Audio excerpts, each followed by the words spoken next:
tous. Je pense que je parle du confinement d'abord, et la peur était plus fort que j'ai pensé que dans ma vie. C'est la deuxième fois que j'ai vécu le lock-out, ou plutôt le lock-in, le confinement. La première fois, c'était pendant la Deuxième Guerre mondiale, sauf cela était parce que je suis juif, avec l'exclusion de presque tous qui étaient soi-disant normaux. Et la deuxième fois, c'était l'épidémie de Covid-19. C'est comme la peste au XVe siècle, où certaines prohibitions étaient et sont similaires. Dans mon témoignage, je parlerai du mot holocauste. Holocauste vient du grec holocaustum, que ça veut dire le sacrifice, et est normalement totalement brûlé par le feu. Shoah, c'est un mot hébreu qui veut dire la catastrophe du peuple juif de l'Europe. Hitler, que vous connaissez tous le nom, il est vrai, il a perdu la Deuxième Guerre mondiale. Mais son livre et les idées ne sont malheureusement pas disparus avec lui, mais sont toujours plus forts et sont toujours là, et surtout malheureusement en Allemagne. La Shoah désigne la tentative impitoyable des nazis de systématiquement, avec haine et amertume, avec la xénophobie de 1933 jusqu'à 1945, l'extermination de 6 millions de Juifs, dont 1,5 million étaient les enfants, sans savoir combien sont gazés dans le ventre de leur mère. Et cette attitude, pendant les mères sont gazées, les nazis se manifestent également contre les handicapés mentaux et physiques, les homosexuels et les lesbes, les témoins de Jéhovah, les Roms, les Sinti, les gens de voyage, les communistes, les francs-maçons et surtout les résistants. C'était la plus grande tragédie du siècle passé. Mais malheureusement, le monde n'a rien appris. Mais qui suis-je? Je suis né à Düsseldorf, en Allemagne, des parents juifs libéraux, dans une famille très fortunée. Mon père était président du tribunal à Düsseldorf et mon grand-père était un des grands industriels d'Allemagne. Je suis également un juif libéral. Je suis tout à fait non religieux, mais très croyant. En 1936, mes parents, avec mon frère et moi-même, nous étions obligés de fuir les nazis d'Allemagne et nous avons trouvé asile aux Pays-Bas. Mes parents avaient prévoyé éventuellement que nous partons et avaient prévoyé de l'argent aux Pays-Bas. En 1940, 4 années aux Pays-Bas, nous habitions à Scheveningen, près de La Haye, mais comme juifs, nous étions obligés par les Allemands de déménager vers l'intérieur du pays et mes parents avaient choisi la ville de Baren. C'était là où j'ai commencé l'école primaire, j'ai fait l'école secondaire et mes parents, pour gagner leur vie et la vie de leurs 2 enfants, mon frère gamin et moi-même, ont commencé de fabriquer des jouets en tissu et feutre. Et on avait employé chez nous à la maison 6 couturières et il existe des photos de ce que mes parents ont fabriqué à ce moment-là. En 1943, comme beaucoup des gens, des Juifs, par exemple l'Anne Frank, dont vous avez vu le film, nous avons cherché et trouvé une cachette. Mais la police hollandaise, comme les gendarmeries et la police française, ont trouvé les Juifs.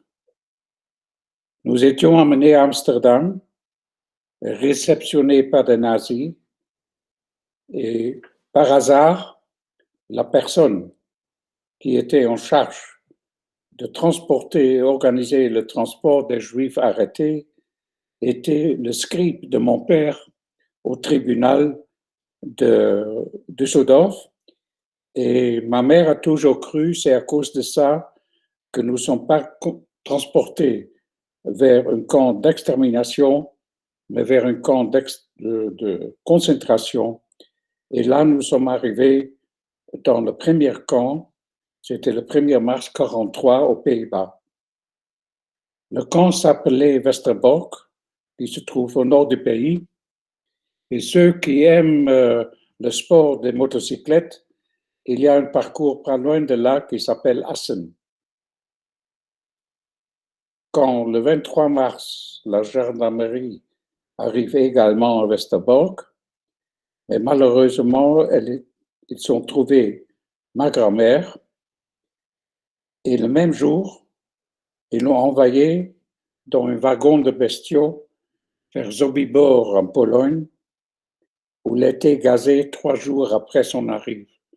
Sobibor n'était pas un camp de concentration, mais c'est uniquement un camp, si vous voulez, en parenthèse, d'extermination, que tous les Juifs qui arrivent là-bas sont gazés dès leur arrivée. Le voyage dans les wagons de bestiaux que je vais vous montrer un peu plus tard a duré 2 jours, dans des conditions inhumaines et inimaginables. Nous étions dans une des 93 trains de transport qui partaient chaque mardi avec 1000 à 2000 Juifs vers l'Est, c'est-à-dire vers l'Allemagne et la Pologne. Au total, de Westerbork, ils ont transporté 100 000 Juifs d'une population d'à peu près 120 000 Juifs aux Pays-Bas. Proportionnellement, c'était le plus grand pourcentage de Juifs exterminés dans un pays. C'est ce qui est arrivé dans le wagon de bestiaux, avec 2 tonneaux, un rempli avec de l'eau, l'autre était vide pour faire ses besoins. Faire ses besoins en cora publicum, ça veut dire devant les yeux de tous les autres. Il y avait des vieux, il y avait des enfants qui criaient toute la nuit et le jour. Il y avait ceux qui avaient faim, il y avait ceux qui avaient froid. Dès notre arrivée à destination, qui était à Bergen-Belsen, les nazis ont nous accueillis avec des commandes et leurs chiens. D'abord, les adultes étaient forcés d'évacuer les corps des morts des wagons et les vivants étaient obligés de faire la marche de 6 km à pied vers le camp de Bergen-Belsen depuis la gare de Bergen. Et il y a quelques années, quand j'étais un peu plus jeune, je faisais ces 6 km. Et pendant ces 6 km, ceux qui ne pouvaient plus se tenaient debout à cause de leur âge, à cause de maladies, ont trouvé la mort par une balle dans la nuque issue des fusils de garde nazis. À l'arrivée dans le camp, nous avons retrouvé nos affaires et nous étions assignés dans les différentes sections du camp. Mon frère cadet, qui était né en 1935, est parti avec ma mère vers la section femmes. Et moi, en raison de ma soi-disant grande taille, je suis parti avec mon père vers la section d'hommes. Et c'est là que la réalité des horreurs de ma vie ont commencé. Je suis retourné à Bergen-Belsen presque chaque année. Pourquoi? Parce que le camp de Bergen-Belsen fait partie de ma vie. Ça fait une partie de l'histoire de ma famille, où heureusement, ma mère, mon frère et moi-même ont survécu. Ma devise dans le camp est devenue et était chacun pour soi, sans pitié pour les autres. Et comme Jean-Jacques Rousseau disait, vous étiez de retour à la nature. Comme vous savez, il y a de nouveau des supporters d'extrême droite, surtout dans l'Allemagne, fanatiques, qui supportent encore les idées de Hitler et qui disent que la SS, le part de l'armée allemande qui était chargé d'exterminer les Juifs, entre autres, on faisait rien d'autre que le devoir et les chambres à gaz n'existaient plus. Et pas. Et comme je dis auparavant, ils ont vraiment perdu la guerre, mais la poisson d'Hitler est toujours parmi nous en Europe. Retournons au camp. Le 2 février 1944, le jour de notre arrivée, et le jour que nous sommes arrivés dans le camp, nous avons pu porter nos propres habits, mais toujours avec l'étoile juive, l'étoile de David sur la poitrine. Chaque matin, à partir de 4 heures, ensemble avec les autres jeunes, nous commencions avec le nettoyage des baraques où il y avait des excréments, les gens vomis au sol, ne pourraient plus se tenir, car les toilettes en soi n'existaient pas. Mais il y avait des endroits où on pourrait s'asseoir sur une grande planche, avec des trous un à côté de l'autre, qui s'appelait la latrine. Et ces latrines-là étaient l'unique endroit où les adultes pourraient parler un à l'autre sans avoir quelqu'un à côté qui écoute. Mais malheureusement, de nouveau, il y avait des gens qui ne pourraient plus se tenir et qui sont décédés dans les baraques et sur le lit et sur le sol. Une partie du travail des femmes était dédiée à déchirer les chaussures que venaient des camps d'extermination. Et j'ai encore des images que je vais vous montrer. Et ils étaient obligés de séparer le caoutchouc comme matière première pour les nazis, ainsi que la partie cuir ou étoffe qui était au-dessus. Et c'est ce qu'il faut penser, que chaque chaussure avait son histoire. Avant que le propriétaire ou la propriétaire, jeune ou âgé, était tué par le gaz ou par balle. Et le travail de nos jeunes de notre camp a dû aussi partager. À 6 heures le matin, ensemble avec les adultes, et après le nettoyage, nous avons participé à l'appel. Nous étions debout dans le froid, la neige, la pluie, n'importe quelle condition, pour être comptés dans la place centrale qui s'appelait l'Appelplatz. Et les nazis comptaient autant de fois nécessaire jusqu'à le compte des vivants de ce jour. Les morts de la nuit passée étaient égales aux vivants de la journée précédente. C'était après toutes ces humiliations que nous avons eu le droit d'un petit déjeuner qui était chaque jour, 2 fois par jour, une soupe de légumes avec de la viande qu'on a présumé après la guerre que c'était des chats, des chiens ou des rats. L'objet le plus important pour un détenu du camp était une bolle, comme vous avez chez vous à la maison pour votre chat ou votre chien. La deuxième chose importante, c'était une cuillère, parce que c'était impossible, sans cuillère, de manger de la soupe avec un couteau ou une fourchette. Partout, j'ai vu et nous avons vu des cadavres décomposés depuis des mois sous les arbres. L'odeur terrible des corps, parce que le crématoire à Bergen-Belsen ne fonctionnait plus.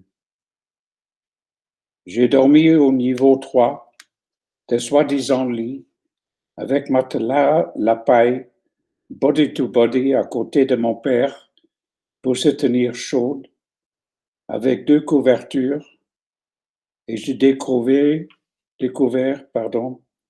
le 4 février 1945, que mon père est décédé pendant la nuit du 4 février 1945. Maintenant, j'avais 2 paires de chaussures, évidemment de tailles différentes. J'ai 2 bols pour la bouffe, 2 cuillères et la tristesse d'être tout à fait seul. J'ignore ce qui est arrivé avec les dépouilles de mon père. Mais j'ose imaginer que sa dépouille, après la libération, a trouvé l'ensemble avec les sœurs Franck en Margot, leur paix éternelle, dans une des tombes, pour 1000, 5000, ou dans ce cas-là, de 10 000 morts. Aujourd'hui, c'est à vous, la jeunesse, de se battre contre le racisme, de se battre contre la haine, la xénophobie, de se battre contre ceux qui sont anti-musulmans, de faire tous que nous vivons dans un monde meilleur. À la question pourquoi j'ai survécu, je ne peux pas répondre. Mais je pense pour vous adresser et de faire ce voyage qu'on va faire avec vous. Normalement, à la fin du voyage, à la fin de mon présentation, je donne à chacun une bille en verre avec une multiple de couleurs. Cette bille représente le monde dans lequel nous vivons. Ils sont tous les couleurs différentes, tous des structures différentes. Ils sont tous différents, mais ils sont tous égaux. Et si vous voyez quelqu'un en train d'être harcelé ou frappé à cause de sa couleur, de la peau, sa religion, ou peut-être son handicap, la bille dans votre poche va vous demander de réagir et d'offrir de l'aide. Tendez toujours la main à ceux qui l'ont besoin. Le génocide, les tueries, les persécutions et les haines envers l'autrui se manifestent encore aujourd'hui, 75 après la fin de la Deuxième Guerre mondiale.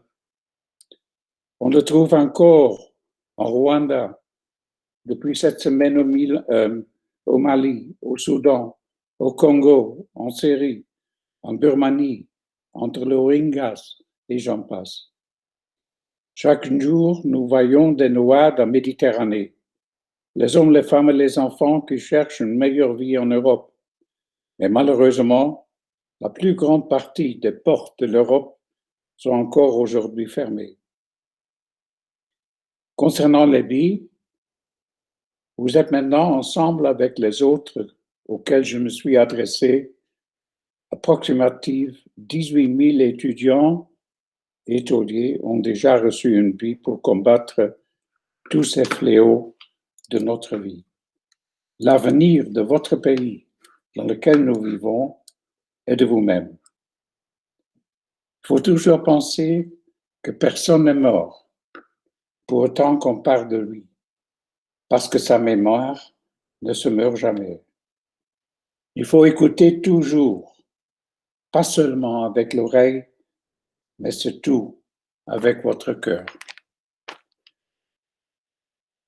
Maintenant, je vais faire avec vous un voyage de ma mémoire, de ma jeunesse, qui a été détruite par la guerre.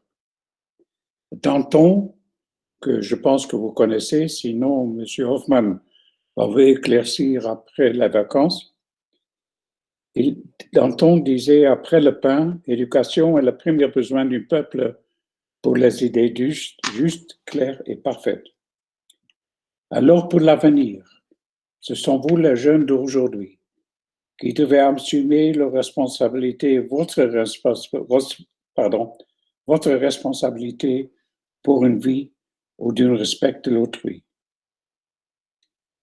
Qu'est-ce que j'ai fait? J'ai suivi le traitement de mes traumas après la guerre pendant 10 ans, entre 1990 et 2000, pour les traumas résultant de mon enfermement au camp de concentration. Là où nous, dans la section des hommes, nous étions forcés de dormir body to body.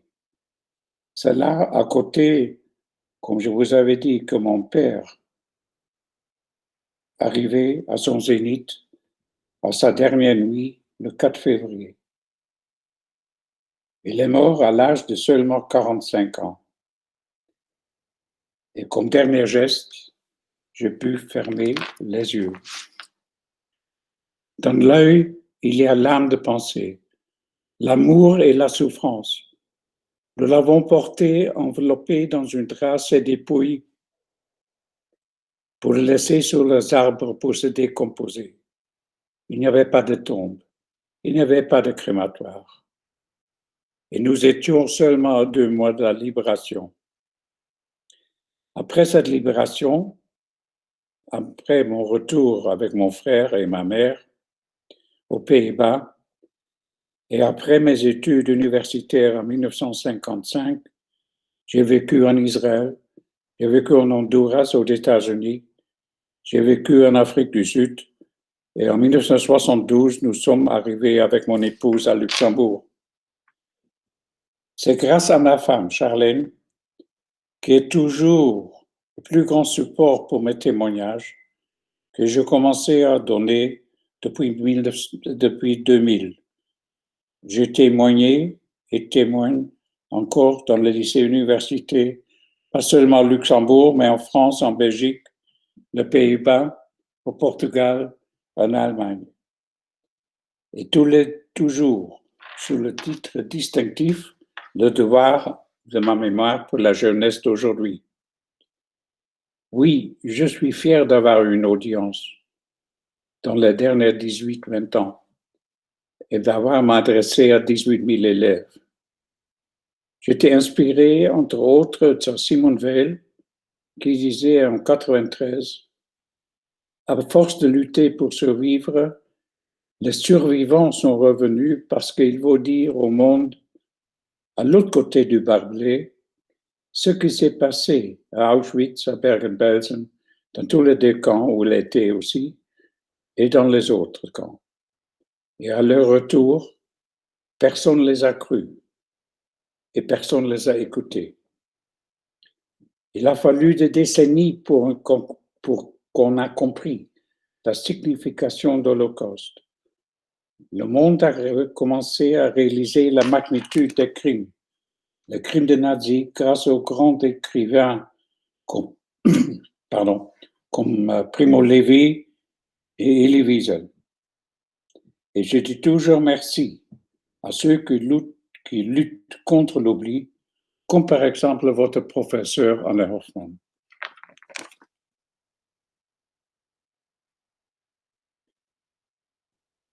Et j'espère que vous n'oubliez pas parce que personne n'est mort pour autant qu'on parle de lui. Et je termine avec les mots d'un grand homme, un autre survivant, plein d'humilité, Nelson Mandela, dit Madiba, l'éducation est l'arme la plus puissante pour changer le monde.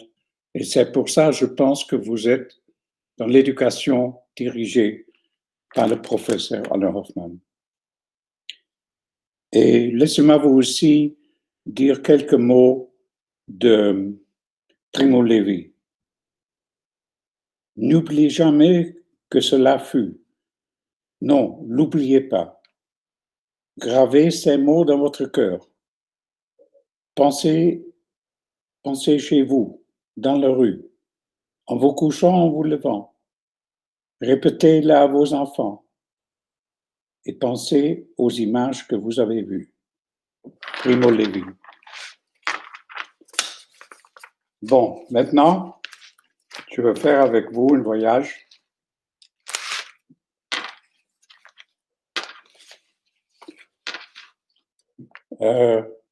Celui-là? Yeah. Holocauste, on a parlé. Attends un instant, hop, ça va venir. Voilà. Je vois dans ma mémoire, je n'ai pas besoin d'expliquer. Je veux seulement dire ici que depuis l'année 1990, après le décès de ma mère aux Pays-Bas, j'ai fait une tentative de suicide où je n'ai pas réussi grâce à cause de mon médecin et un ami qui habitait pas loin de l'autoroute. Et au retour de ça, avec le cauchemar que j'avais chaque nuit, mon épouse et ma fille m'ont demandé de chercher quelqu'un pour m'aider. Pour m'aider, il me voit maintenant? Non, là, il ne te voit pas. Peut-être qu'il me voit. Non. Parce que je suis tellement beau. Attends, hop, on va à nouveau ici et on va stop presenting. Ça, c'était l'anglais. Voilà, là, il te voit. OK. Maintenant, vous voyez comme je suis beau. Ce truc-là, je suis très fier. Ça m'a été remis par le grand-duc Luxembourg. Je suis officier dans l'ordre de la couronne de chêne pour les travaux que j'ai faits pour les jeunes. Oui. Attends, un instant. On va y venir. Je peux? Engstrand. Oui. OK. Je veux seulement dire que après le décès de ma mère et après mon tentative de suicide, j'ai visité pendant 10 ans un psychiatre aux Pays-Bas parce que le néerlandais est devenu, en principe, ma langue maternelle. Et je faisais ça au moins une fois par mois, aller-retour 1000 kilomètres pour comprendre ce que j'ai vécu et pour apprendre, pour le rapporter et pour le dire et pour utiliser la mémoire ou le devoir de ma mémoire. Voilà le poisson de Hitler, mais je l'ai mis ici parce que vous le voyez aujourd'hui dans le cimetière, surtout en France, en Allemagne, que c'est là sont les gens qui disent que le camp de concentration n'existait jamais. Une photo qui a été prise près de Strasbourg, dans un cimetière juif, et vous voyez, ça, c'est ce qu'ils ont fait avec les stèles. Ça veut dire l'idée d'Adolf Hitler n'est pas mort, il est toujours là. Dans les années 1990, le Parlement européen et le Conseil d'Europe ont décidé d'utiliser cette enseigne en haut, que nous sommes tous différents et tous égaux, et c'est effectivement, je crois, c'est la vérité et c'est l'histoire derrière de tout ça. En bas, c'était en fond, les lignes grises devaient être bleues, l'étoile devait être bleue, au milieu de nom Jude, en français juif, avec autour le nom de camp de concentration, le camp de Buchenwald, Bergen-Belsen, Dachau, Auschwitz, etc., etc. 4 images que je montre toujours. D'abord, en haut à gauche, l'étoile de David, qui dit Jude. Je l'ai ici. Je veux le montrer. OK.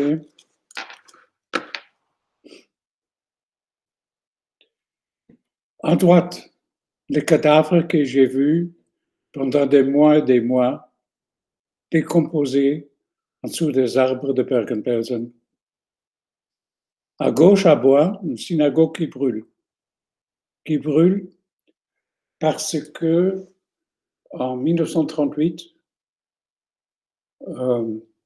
il y avait un monsieur Herschel Greenspan à Paris qui avait comme compagnon, en parenthèse, un des hommes de la délégation allemande qui s'appelait Raoul. Et quand il a appris que Hitler a commencé, après l'invasion de la Pologne, de transporter les Juifs dans les endroits isolés et parfois le tuer, il était tellement fâché, il a assassiné son ami Raoul et Hitler a pris cette occasion pour la nuit de cristal. C'était le 9 novembre 1938. Et à ce moment-là, il a donné instruction à ses soldats, à la population, de brûler la synagogue et de brûler leurs livres.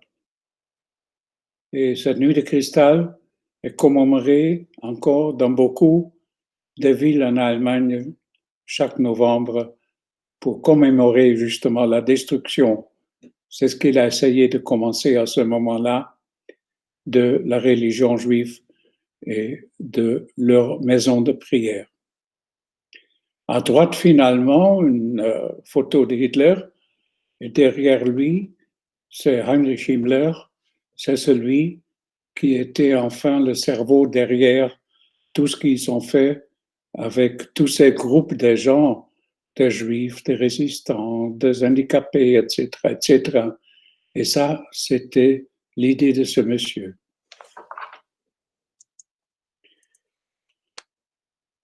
Les deux chiffres que vous voyez représentent la population juive avant, ou presque avant, la Deuxième Guerre mondiale. À droite en bas, vous voyez là les chiffres qui étaient encore existants, surtout en 1939. Soviet-Union, la Russie.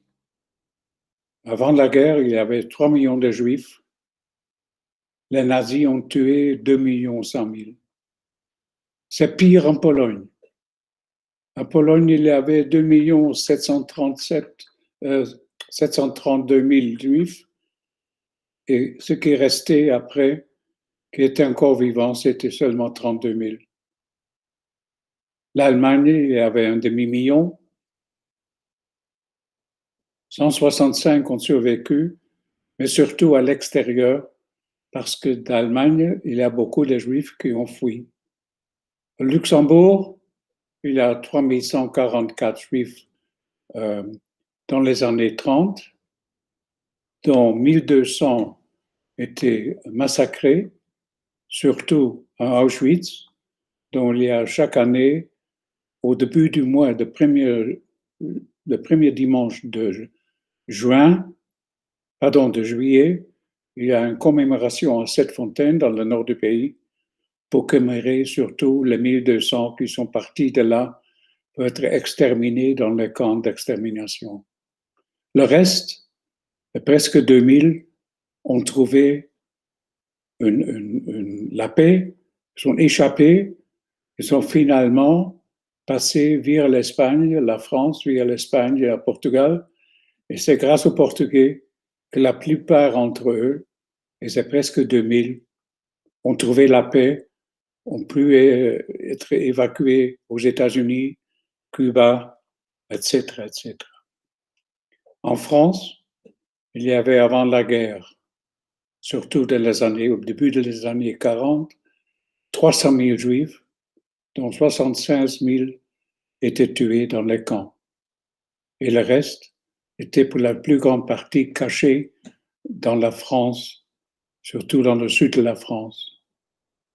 Arrivant en Belgique, avant la guerre, 80 000 juifs, 20 000, presque 30 000 étaient tués et le reste était caché pour presque 100% dans la Wallonie et surtout dans les Ardennes et les environs d'Arlon.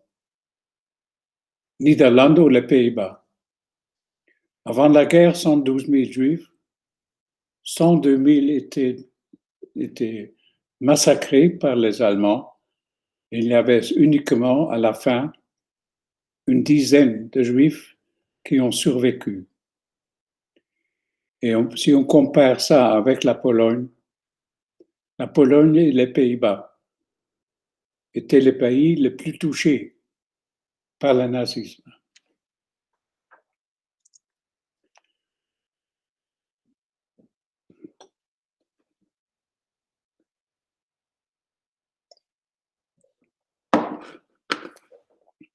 Du kannst weitermachen. Wat was du? Nee, du kannst weitermachen. Ich gucke, ob alles an der Reihe ist. Das ist gut. Ja.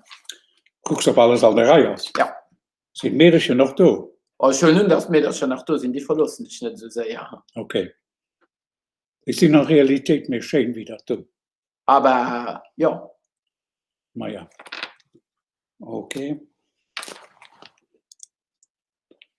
Anna Frank. Qu'est-ce que je peux vous dire d'Anna Frank? Beaucoup. D'abord, vous avez vu le film et vous avez certainement vu cette photo. Anne Frank, née en 1929, en 1933, son père et famille sont émigrés aux Pays-Bas, comme ma famille. Ils étaient dans leur cachette jusqu'au 5 septembre, non, pardon, au 3 septembre 1944. Ils étaient trahis et sont aussi transférés dans le... Non, c'était en août, c'était le 4 août, si je me rappelle. Ils sont trouvés dans leur cachette. Restons un petit moment sur le 4 août 1944. C'était après le débarquement des troupes alliées en Normandie. Alors presque vers la fin de la guerre.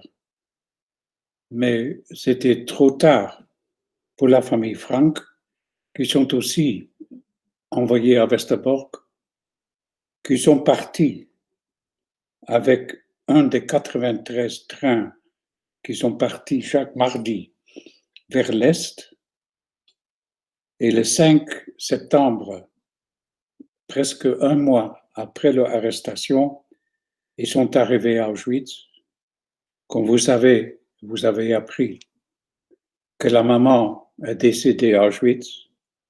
Le papa a survécu et c'est grâce à lui que le film que vous avez vu, qui était basé sur son journal, a été réalisé. Un mois après, ils sont transférés quand les Allemands ont appris que les Russes sont pas loin d'Auschwitz, qu'ils sont libérés le 27 janvier 1945. Ils ont commencé à évacuer les Juifs, les femmes, parce que les enfants, il n'y en avait plus. Tous les enfants presque d'Auschwitz étaient gazés. Et ils ont fait le voyage d'Auschwitz. Et dans le cas d'Anne et de Margot, ils sont allés à Bergen-Belsen. Parfois à pied, parfois en camion. Mais finalement, en octobre 1944, quand les Alliés étaient déjà à la porte de Paris, ils sont arrivés à Bergen-Belsen. Bergen-Belsen qui a été libéré le 15 mars 1945. À ce moment-là, c'était trop tard pour les deux filles. Et je vais montrer après une stèle qu'on a mis à Bergen-Belsen, que M. Hoffman a visité avec des classes, avec moi. On a visité cette stèle à Bergen-Belsen, si je me rappelle bien, 5 fois. Et les 5 voyages que nous avons faits, entre autres à Bergen-Belsen, on a mis une stèle symbolique pour mon père. Et à côté de lui, il y avait cette stèle. Un pour Margot et Anne-Frank. Ce n'est pas un tombeau. C'est une stèle commémorative qui se trouve à Bergen-Belsen. Et heureusement, celui de Frank trouve à côté de mon père.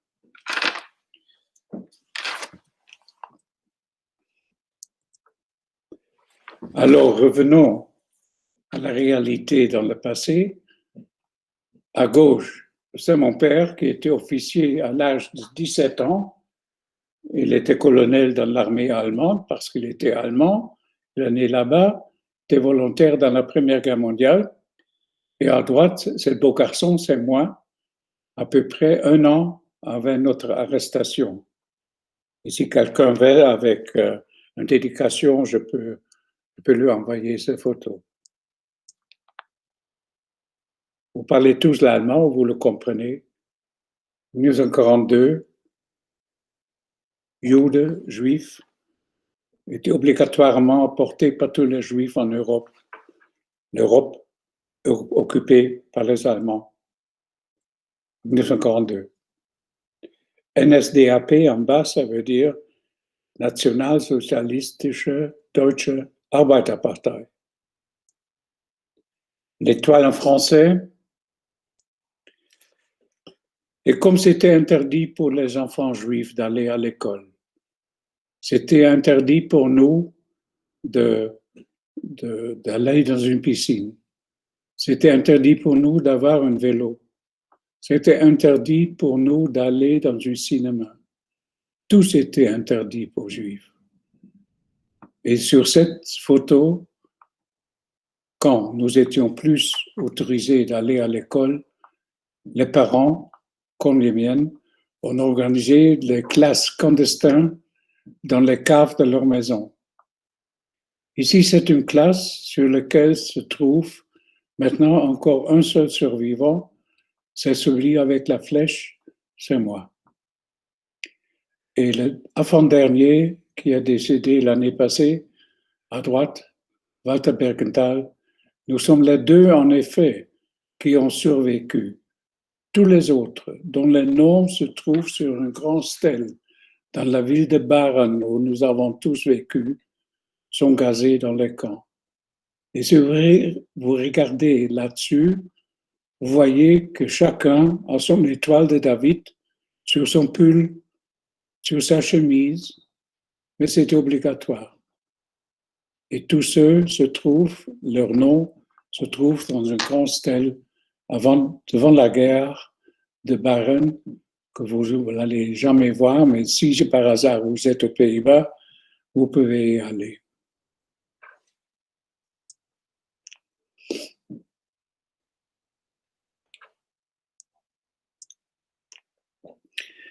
Alors ici, on a les camps de concentration et le camp d'extermination.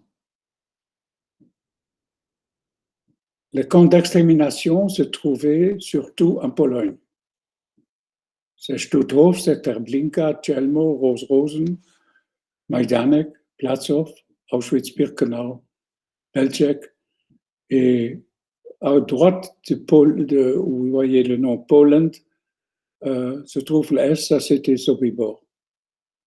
Tous ces camps-là étaient utilisés pour l'extermination des Juifs, dans les chambres à gaz, dans les balles, mais tout ça, c'était en Pologne. Pourquoi? Quand les Allemands, et surtout M. Himmler, ont décidé d'exterminer les Juifs de l'Europe, il y a 6 millions de morts à faire, ils ont dit, mais imaginez-vous que nous allons perdre la guerre.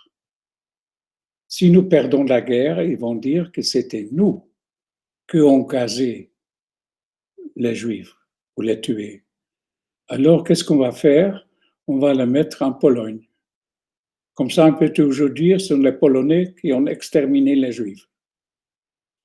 Les autres camps, comme Ravensbrück, comme Sachsenhausen, Neuengamme, Dora, Buchenwald, Theresienstadt, Flossenbürg, Dachau, Mauthausen, et en Italie, San Saba, et en Yougoslavie, Jasenovac, lequel est utilisé encore aujourd'hui pour les réfugiés qui viennent du Maghreb. Il y a un camp ici qui s'appelle Natzweiler, tout à fait à gauche. C'est à peu près à 2 heures de Luxembourg pour visiter, si vous voulez, avec une guide. Moi, j'ai fait le voyage maintenant 6 fois et chaque fois, je suis impressionné par le musée et la circonstance. Parmi aussi beaucoup de Luxembourgeois ont été tués par balle à Natzweiler. Mais regardez en haut à gauche. Là, vous voyez Westerbork avec la flèche. C'est là où nous étions de mars 43 jusqu'au février 44 pour aller finalement à Bergen-Belsen.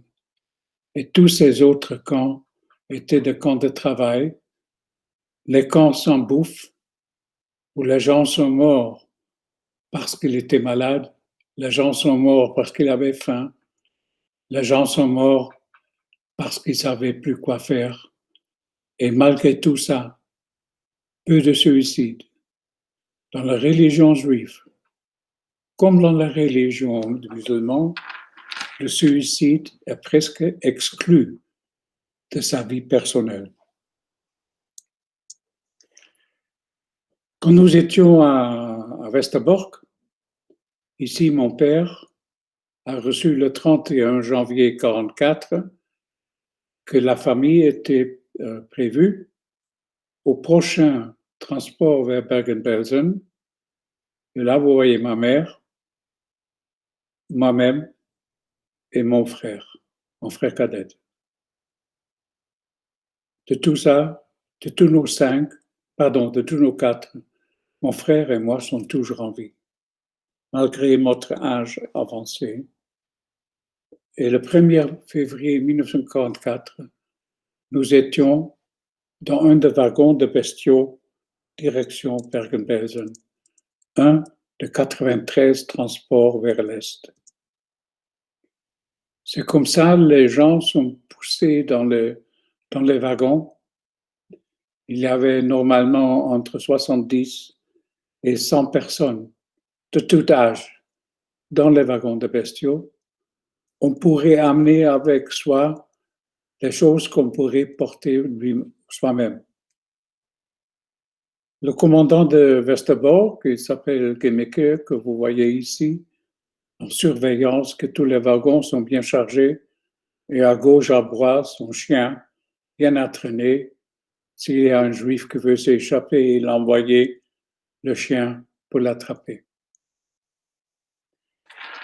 Alors ça, c'est le transport vers l'Est.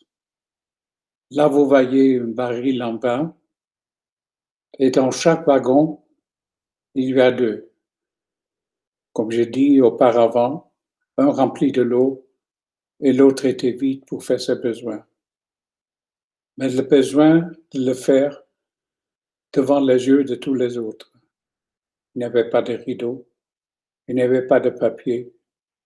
Et les jeunes, les âgés, qui parfois étaient tellement malades qu'ils ne pouvaient même pas y arriver, la paille qui se trouvait au sol était couverte d'excréments, surtout de ceux qui n'arrivaient pas à s'asseoir sur le baril.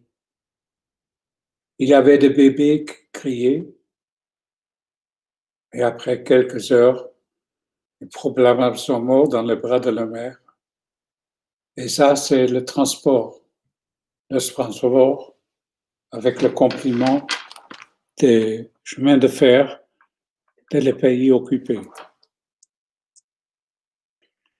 Aujourd'hui, à Bergen, la gare de Bergen-Belsen, comme commémoration, ils ont érigé 7 wagons et chaque année, je suis là, je fais un discours en commémoration de tous ces gens qui sont morts et qui ont été transportés vers Bergen-Belsen, dont la maquette vous voyez en bas.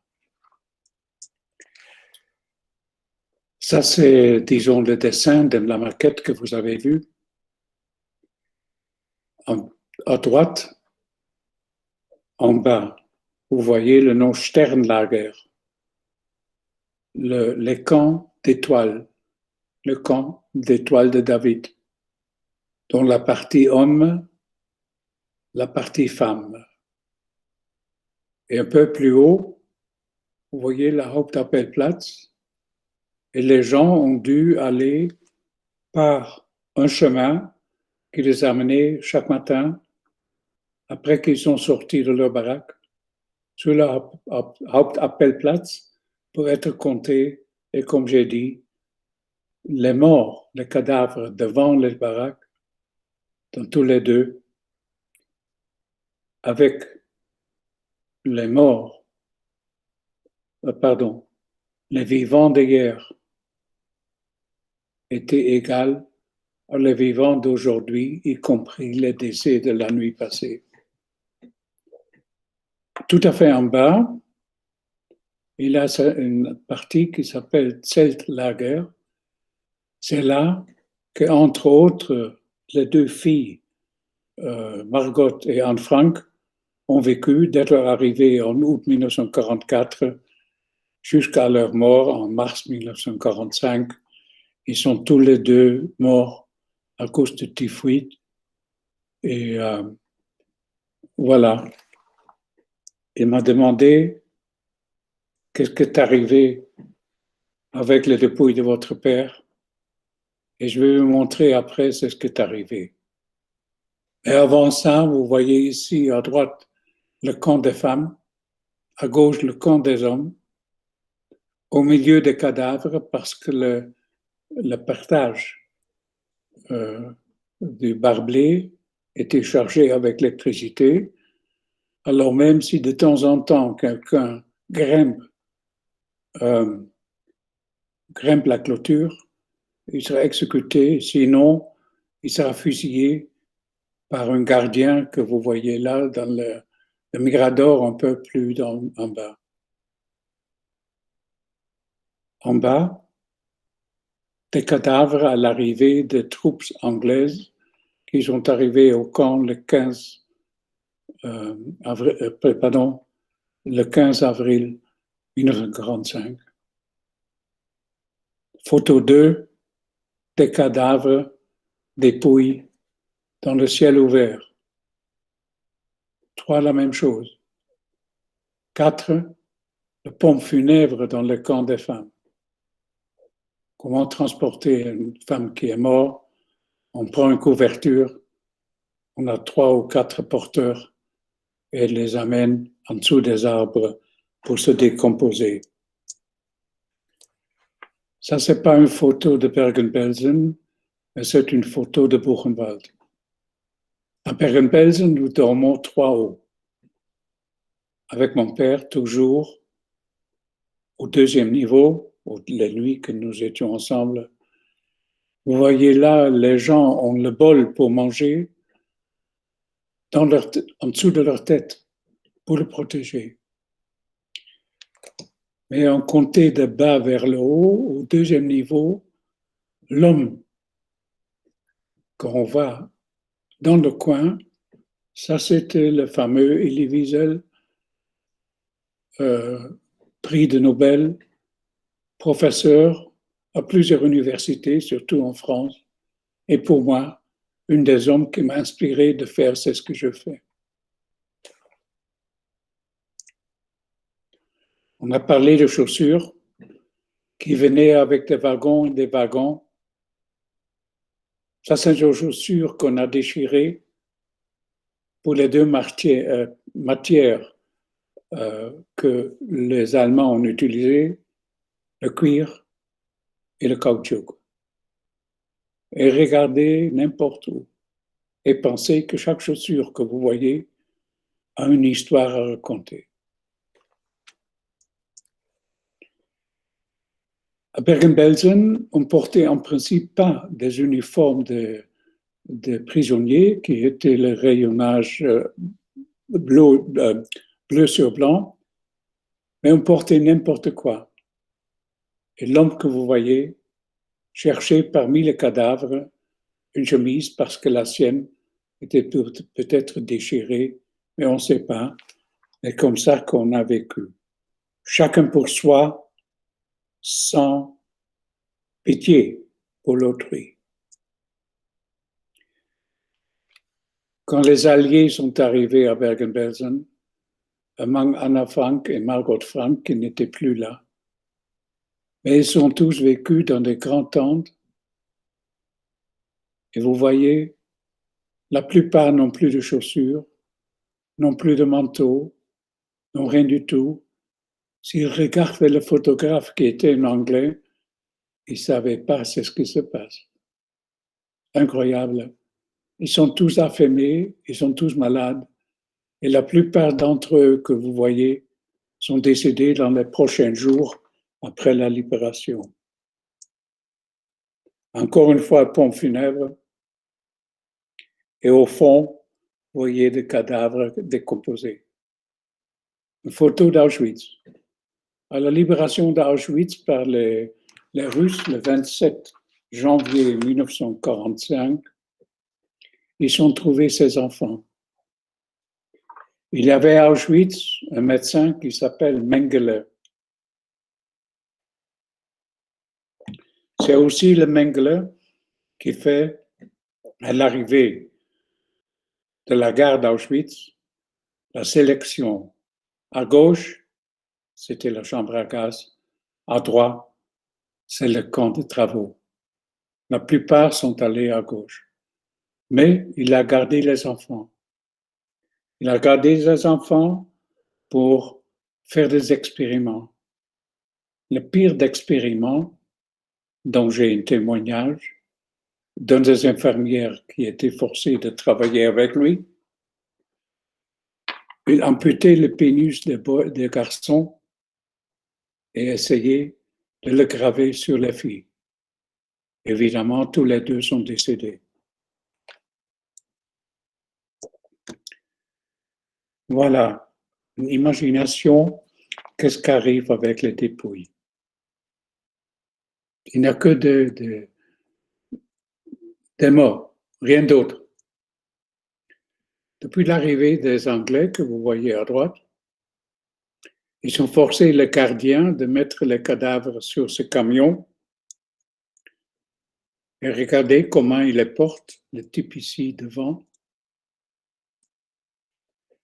Ils ont fait un très grand caveau. Ici dedans, il y a 10 000 cadavres. Et quand on me demande maintenant qu'est-ce qui est arrivé à la dépouille de ton père, je dis toujours, il se trouve ici, là-dedans, quelque part. À côté gauche, Anne Frank. Côté droite, Margot Frank. Et les trois ont trouvé le paix éternel dans cet tombeau. Et avec ça, pour moi, j'ai mon père. À la fin, avant la libération du camp, si vous regardez en mars 1945, il y a 18 000 morts dans le camp. Ça veut dire 600 par jour. C'est presque la totalité de votre lycée dans une journée. Le 1er avril, la première partie, la première moitié du mois d'avril, toujours les 600 par jour. Les 60 000 qui étaient encore dans le camp lors de la libération le 15 avril 1945, il y avait à la fin que seulement 12 000 qui ont survécu. Encore le pompe funèbre, encore les cadavres, et ce sont des images que je vois tous les jours encore. Ça sont tous des cléstats qui sont morts dans les camps. Auschwitz, Warschau, Bergen-Belsen, etc., etc. Le plus proche ici, là-dessus, C'est en bas, Kleestad Pauline, qui est mort à Sobibor le 26 mars 1945, 3 jours après qu'elle a quitté Westerbork, et mon père, qui est décédé le 4 février 1945. Et tous les autres, c'est tous familles, sont tous des Kleestad.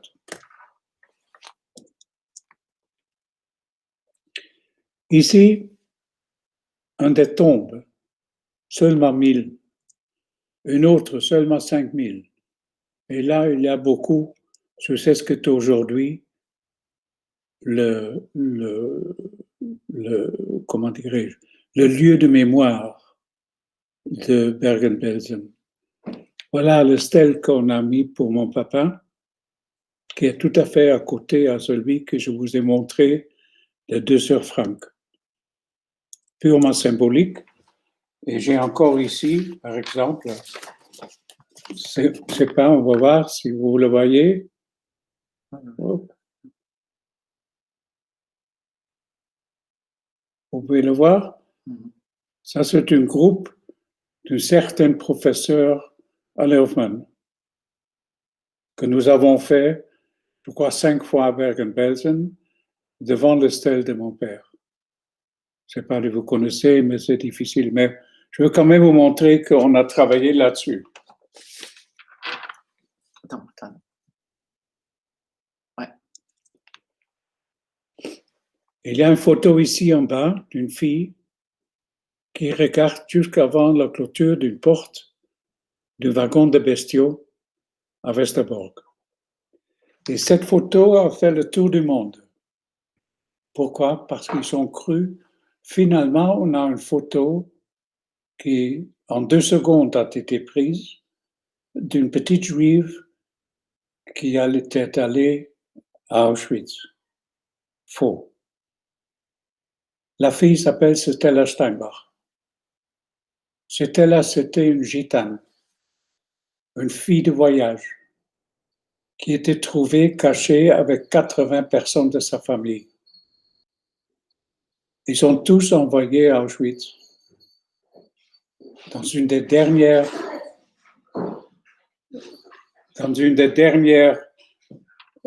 transports de Westerbork vers l'Est.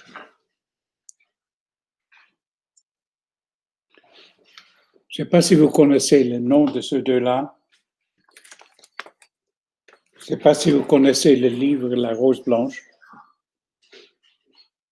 écrite par Sophie Scholl, qui est avec son frère et son fiancé, son frère Hans, et son fiancé Christoph Probst, à gauche et à droite, ont eu le culot de distribuer dans les universités d'Allemagne des pamphlets pour dénoncer ce que Hitler a fait. Ils sont finalement arrêtés aussi par une trahison le 18 février 1943. Et 3 jours plus tard,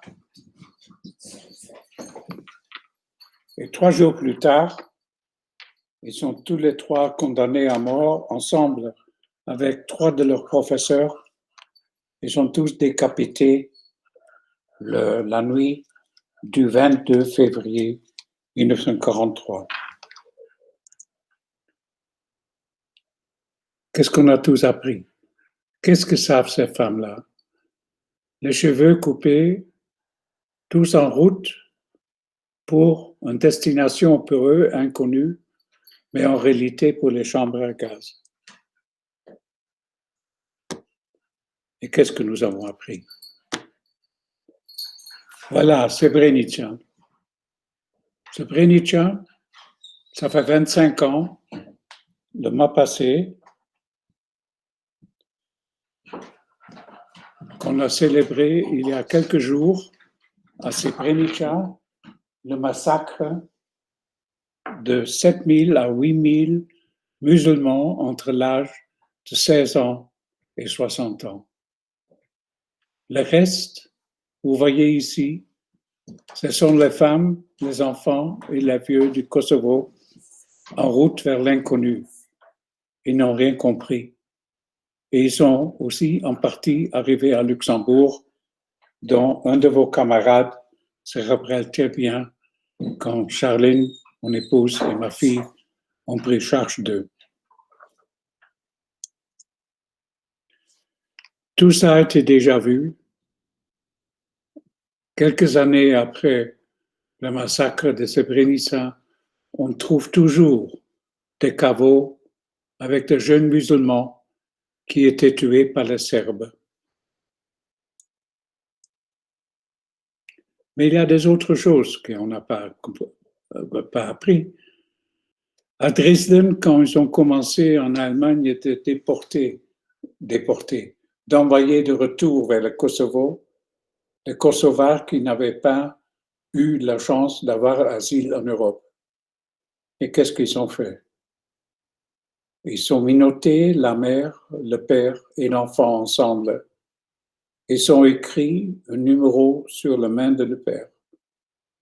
Mais le numéro, peut-être vous avez déjà entendu parler, que tous les Juifs qui arrivent à Auschwitz et qui étaient destinés pour travailler, pas pour être gazés, ils sont tous, encore aujourd'hui, pour autant qu'ils sont encore à vie, ils sont tous un tatouage du numéro qui a été fait par les nazis dès leur arrivée à Auschwitz-Birkenau. Alors avec ce numéro indiqué 794 de retour vers Kosovo, le monde n'a rien appris. Saarbrück, qui n'est pas loin d'ici, Dachau, enfin, du Barblé. Sauf que celui en haut, c'est là qu'on garde, comme nous avons à Luxembourg. Au Findel, il y a une installation pareille où ceux qui n'ont pas eu un accord d'accorder l'asile à Luxembourg sont soi-disant incarcérés. Et en bas, le Barblé d'Auschwitz, de Dachau. Et on se demande, est-ce qu'on a appris quelque chose de tout ça? Il y a un prêtre, Martini Müller, qui a écrit ce petit poème. Je vous le laisse lire.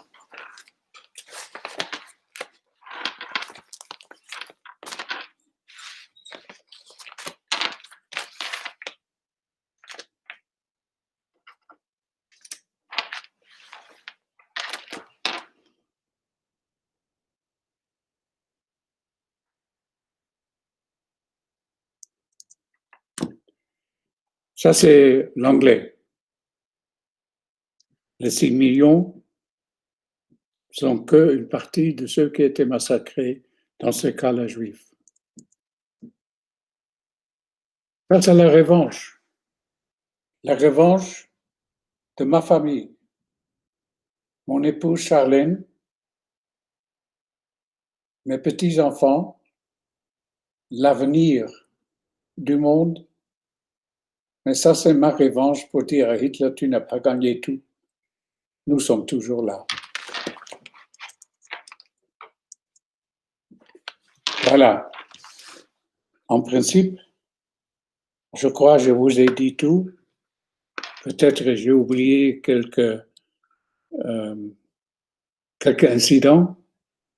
Et si vous avez des questions, mon assistant à côté, une certaine professeure Alain Hoffman, qui met ses doigts toujours ici sur l'ordinateur. Voilà. C'était pas ma main. Ça, c'est ma main. Et si vous avez maintenant des questions.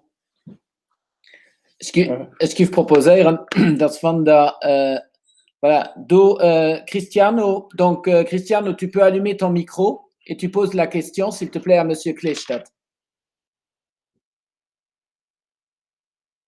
Normalement, on devrait t'entendre. Pour le moment, j'ai pas de questions. J'ai seulement dit que même en partageant votre écran, on arrivait quand même à voir le monsieur. Ah oui, d'accord, ok. Alors, donc, si quelqu'un a une question, n'hésitez pas, manifestez-vous dans le chat et puis je vais vous demander d'ouvrir le micro.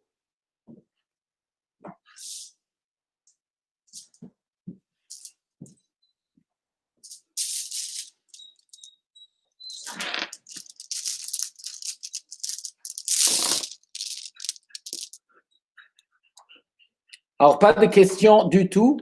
Vous n'avez pas besoin d'être timide, hein, donc si vous voulez, n'hésitez pas, profitez-en. Romina, kein froh, mais merci dass die ons persönlich erfahren. Mais Romina, dann gibst proposeren maar de micro kurz auf, für mehr erklärt, dass das live zu sein. Ja, maar ja, vielmals merci, danke für die Präsentation. Du darfst auch antworten, Gerd. Ich weiß nicht, was froh war. Maar nee, Romina hat gesagt, vielmals merci für den. Maar dat. Ook meer dan je het niet immer. Dat is soort dat in het huis was.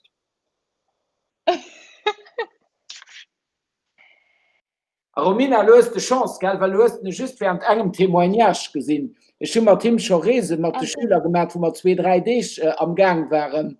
Du hast da müssten 2-3 Tage Komplimente gefallen lassen. Also du warst noch gut auf einer Welt gekommen.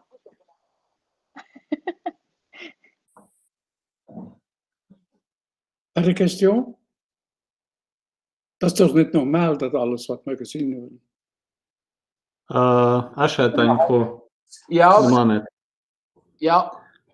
En fait, ce que je voulais savoir, c'est quel est votre sentiment actuellement de voir 75 ans après des situations de guerre qui sont comme en Syrie, quand vous regardez ça, quand vous avez déjà vécu ça et quand vous regardez ça, quel est votre sentiment à propos de ça?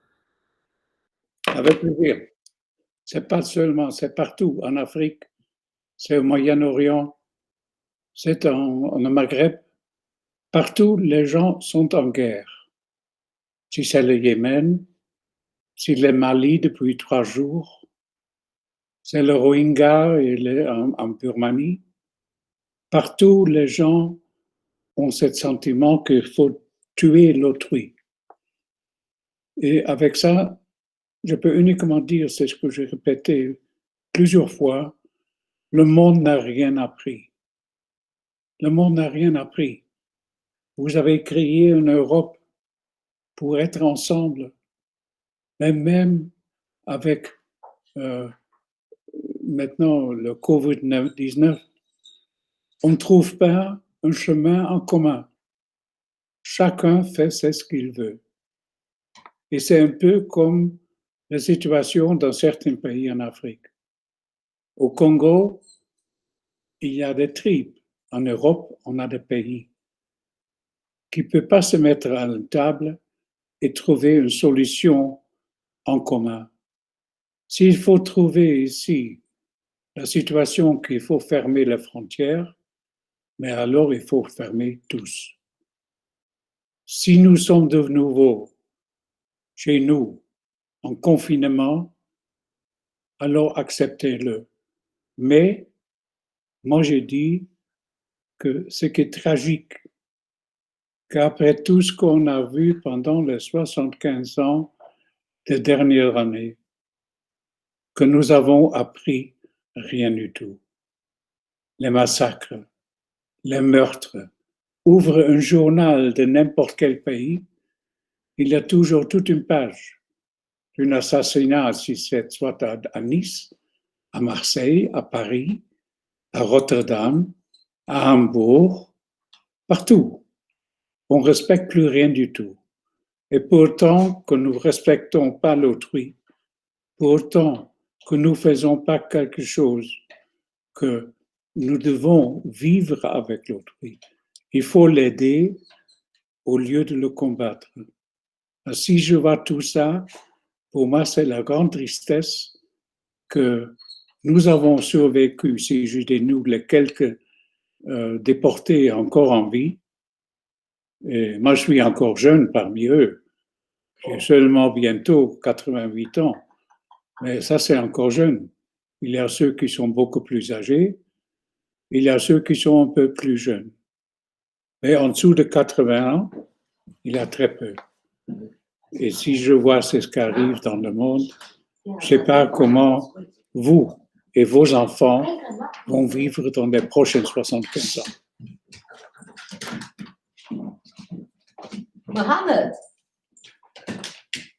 Mohamed, tu vas la dame Hey. derrière moi? Mohamed, Oui, oui, je vous entends. vous voyez ce visage derrière moi? Oui, je la reconnais, mais je ne sais pas si vous le voyez. Bonjour. Il y a longtemps, hein? Mohamed, Charline Oui. parle. Oui, oui, un instant. Bonjour, Ça va? Charlène. Ça va et toi? Et la famille? Oui, ça va aussi, très bien. Vous n'avez pas changé depuis les dernières 20 ans. Oh mon Dieu! Je t'adore! Tu sais qu'il est au Kosovo pour le moment. Ah bon? Ok. On va lui envoyer l'adresse de notre ami à Pêche, parce qu'il est à Pêche. Ok. C'est? Ah, mais embrasse tout le monde et dis bonjour. Et quand tu rentres, peut-être on va boire un café ensemble, ok? Oui, je veux bien, je veux bien. On va s'organiser. Tes parents et tout le monde. Oui, on en serait ravis pour faire ça. Ok, super. Bon, 20 jaar daarna. 20 jaar dat we de Mohamed net gezien hebben. C'est ça. Grâce à votre classe, grâce à M. Alain Hoffman. Je ne sais pas, est-ce que vous connaissez M. Roland Hoff? M. Roland Hoff, Hoff, oui. Il était directeur de la Croix-Rouge. Maintenant, je ne sais plus en quelle année. Parce que lui aussi, en 98 et 99, il venait nous aider pour donner des cours pour les devoirs qu'on avait à faire. Et lui aussi, j'ai renoué contact avec lui il y a 8 ans de ça. Et depuis, on se voit souvent. Et je ne sais pas si vous vous souvenez de lui. je ne m'appelle plus. Oui, Tu il a connais? donné les cours, oui, c'est vrai. Roland Hoff, Mhm. hein, ma femme, plus intelligente que moi, elle se rappelle. Plus jeune.